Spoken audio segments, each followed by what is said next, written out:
Chunki faqat jag'ochi beradigan qolmay ko'z yosh qilganmiz. Alhamdulillah Alloh yetkazdi, mana quvonch ko'z yoshlariga yetkazdi.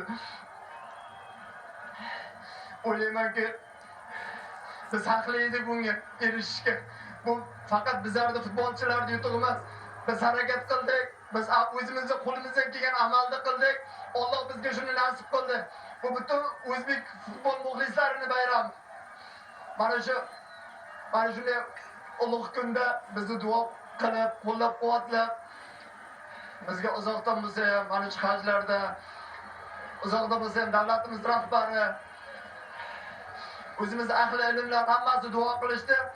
O'ylaymanki Alloh o'shaning uchun bizlarni mana shunday ulug' bir kunda, ertaga Qurbon hayiti, bugun Arafa kuni, mana shunday ulug' bir kunda yanada xalqimizga bayram ulashdik.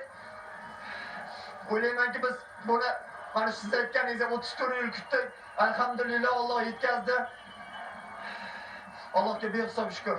Otabek aka, men nafaqat o'zimning nomimdan, butun xalqimizning nomidan barcha futbolchilarga minnatdorchilik bildiraman. Rahmat, vatanparvarlik uchun, mana shunday o'yin uchun, mundial yo'llanmasi uchun rahmat. Va o'sha ko'pni duosi ijobat. Bizga oldin har